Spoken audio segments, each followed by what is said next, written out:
God, may the words of my mouth and the meditations of all of our hearts today be pleasing to you. Amen. So when you take a preaching class in seminary, they will tell you preaching is not a crash course in Bible studies, but I'm going to ignore them and start us off with a quick little crash course in Bible studies so that we understand the rich context that leads up to our story in 1 Samuel today. So we understand why it's a big deal when the people say they want a king, okay? Don't feel pressured to remember all the details. I'm not gonna quiz you. It's gonna be okay, I promise. But if you know any of this, feel free to chime in. It'll be very interactive. Okay. Long before we get to this point in 1 Samuel, the Hebrew people are enslaved in what nation? Egypt. Yes, Egypt, fabulous. Oh, you're doing great already. Look at you, fantastic. And God looks down on his beloved people and says, I don't want you to be oppressed and hurting in this foreign nation. I'm going to come rescue you. So God sends who? Moses. Oh, you're great. You're fantastic. Yes, God says, Moses, go rescue my people, lead them out of this terrible place because I love them dearly and I want a better world for them and I want them to help make this world a better place. So they need freedom from oppression to do that. Okay, so skipping over most of that story, Moses leads them out. They're in the wilderness. Unfortunately, they don't last very long before they start complaining and messing up and being like, I don't know about this God thing. Maybe we should have stayed in Egypt. God does not love this. So the people wind up wandering in the wilderness for how long? 40 years. Yes, excellent. And while they are there, God says, let me help you out. Clearly, you need some instructions, some guidance on how to make the world a better place, on how to live a life that's different from those other nations that were oppressing you so that you can live into the people I created you to be. So God gives Moses the law and some instructions on how to be different from other places so that they can do better. Some of these laws are moral imperatives, things like don't offer child sacrifices. I hope we all agree that's pretty good law. Should all follow that. Yeah, feel good about that one? Fantastic. Some of them, oh, thank you, Dave. I appreciate you going along with that. That's fantastic. Some of them are more cultural laws, like don't eat shrimp. It's really a way to be different, to say we're distinct from these other nations around us, more than like a moral imperative. There's a mix of each. God says take care of the oppressed. God says don't worship false gods. That's something the other nations do. God says don't have a king because I alone am your king. That is something that's different from the other nations. And God will take care of you better than a king will. Okay? We all good with that? This is the law, the instructions that God gives in the wilderness. So after how long again? 40 years. 40 years, God says it's finally time to move into what is called the Promised Land. This place where the Hebrews will be able to set up a home for themselves. Quick side note on this. If you are reading these texts yourself, you may notice they are very violent and there's a lot of conquest and even genocide. The temptation for me to unpack all of that right now is really, really strong, but I do not want to trap you here for hours while we get into that. So, for now, let it suffice to say, God does not approve of violence or conquest of land, and these texts should not be used as a justification for genocide or land theft, okay? If that is a concept that is really interesting to you and you're like, how do you make sense of these texts that are really unsettling? Please let me know. I would love to chat with you about it. And if there's enough interest, maybe we can do a Sunday school on that at some point. But for now, just take my word for it. God is anti-genocide. We all feel okay about that? Fabulous. Okay, so in our story, the Hebrews are now setting up a new home for themselves. This is new territory for them. Generations ago, they were enslaved. Then for a generation, they were wandering. Now they're free people with their own homeland. And so they have to kind of figure out how to live together. And they have these instructions from God, but, we also have these instructions from God, and we know that's not quite enough to really make sense of the world sometimes. So they're figuring this out, and they set up a system where God is ultimately their ruler, but there are human leaders who kind of represent God. Okay, this one's a tricky one. Anyone know what these rulers were called? Judges! Oh my gosh! Okay, yes, fantastic. And they did what we would think of as judges. They settled disputes and helped people make sense of conflict. They were also military leaders. It was a different kind of political system than we have. And it was different from everyone around them, who all had kings who were kings, they were power hungry, and they weren't necessarily benevolent to all of their people.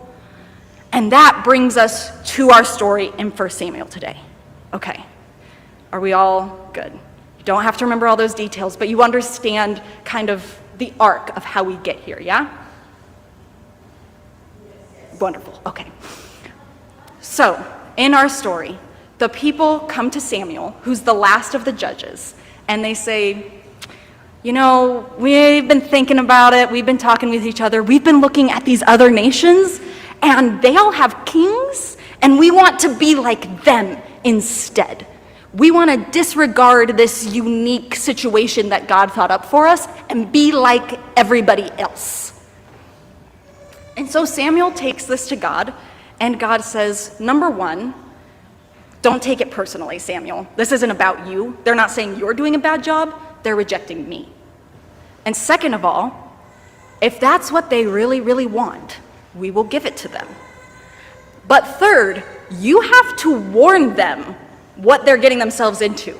So Samuel goes back and he says, as you heard in the text today, this king's gonna be greedy and selfish. He's gonna take your sons to be in his military. He's gonna take your daughters to be his bakers. He's gonna take your land and your crops and your cattle. And the people say, fine, whatever. We want to be like everybody else. And so God says, all right, give them a king. That's the text today. That's where it ends. Then Samuel goes and anoints a gentleman named Saul, who will be the first king of Israel, which sets us up beautifully, actually, for the story the kids are going to teach us next week. So, if you want to know what happens next, come back next week for Children's Sunday. But for now, I want to lift up three things from this, frankly, weird story. Number one, the ancient Hebrews, the Israelites in this story, are not true to their God. Even though from the time when they were in Egypt, God has been taking care of them, showing them that they are beloved to God, and God's going to do whatever they need to be taken care of, they reject that God for the things of the world, for their reputation, because they want to be like everybody else. Which is connected to point number two, they also are not true to themselves. God made them special. Just like God made every one of the kids who were up here earlier, and all of you special. And they said, no, being special is weird and hard, and we want to be like everybody else. And honestly, I can't even fault them for that much, because it is hard when you're different, right? As you heard, spent all day yesterday at Pride, and as a queer person, I can testify, it can be really hard to even know that you're different sometimes, because there's just no evidence. You're looking around and you say, everybody else is this way, so I must be too? So I can't even get that mad at the Israelites. Like, if everybody has a king, it seems like maybe that's the right way to do it. But nonetheless, they rejected who they were to try and be what they weren't, even though they were special and exactly right the way that God made them. And number three, and this one's really weird, our relationship with God is collaborative, and God hears our prayers. And that sounds like just normal things we say, but like when you look at the text, unpack this story, what's happening? The people are saying, God, we want a king. God is saying, that's a bad idea. And then this all-knowing, all-powerful, all-loving God, who knows it's a bad idea, loves his people and don't want to see them get hurt by this bad idea, and is all-powerful and could stop it, says, okay, I'll let you go forward with this bad idea. Like, God hears their prayer and says, okay. Now, of course, that's not how prayer always works. I'm sure in this room we probably have hundreds of examples of times when we have prayed for something and the answer was no, or not yet. But still, here's this example of a time when God said yes, even though it seems like it wasn't a good thing. And if you continue reading 1st and 2nd Samuel and 1st and 2nd Kings, you'll see that the kings of Israel were very problematic and caused some issues for these people. And yet God said, okay, you're asking for a God, I've warned you it's a bad, or you're asking for a king, and I've warned you it's a bad idea, but here you go anyway. Throughout this whole history, this whole story we've unpacked, God has been calling these people into relationship and saying, I want you to help me make this world a better place. I want you to come to me with your ideas. I want us to work together. Let me illustrate it this way. Okay, as you know, this Friday and Saturday, the Kids Theater will be performing the All-Star Review here on this stage. It's going to be fabulous. And as part of the storyline, there are these wicked witches and wizards who are going around and stealing treasure from everyone else. So, we need some treasure chest props, yeah? So I could go home and make up a little treasure chest box by myself. I could do that pretty efficiently. I could do a pretty good job. It would turn out the way I imagine a treasure chest in my brain. But what I do instead is I have 5 children in my Wednesday art class help me make a treasure chest. It takes way more time, way more work, and it ends up looking like this, which is beautiful and not what I think of when I think of a treasure chest. So it was more work, more effort, it wasn't quite as effective, but it was totally worth it, right? Like if I had made a treasure chest, it would not be this cool. And in fact, it was also wonderful because I got to build relationship with these kids while we were working on it, and I got to learn about their vision for what this is. So you may not recognize it, but some of this glittery stuff here is actually very slippery seaweed, so that when the witches try to steal it, it will slip out of their hands. That is not part of the script. That's not part of the story that Burns wrote. That's what the kids decided as they were making this. They built in their own anti-witch theft detection system to their treasure chest. And it's gonna make the performance so much more special in a way that it wouldn't be if I had just made it myself. It's also decorated on the inside. I mean, look at this magnificent, one-of-a-kind work of art. And if I had had 5 different kids make the treasure chests, they would also look different, because those wouldn't be the same unique, special children of God who made this one. So, for better or for worse, God says, I could just make the world better by myself. It would be more efficient, it would be more effective, I would get the job done. But instead, God says, I want you to work on this with me. Here's the instructions, here's the materials, let's work on this together. And then we often have to say, as John lifted up in our time of confession, God, I decided not to follow the instructions and do something else. God, I got a little overexcited and used up all of the glue sticks. God, I don't even know how this happens, but I have paint on my face. And God doesn't say, that's it!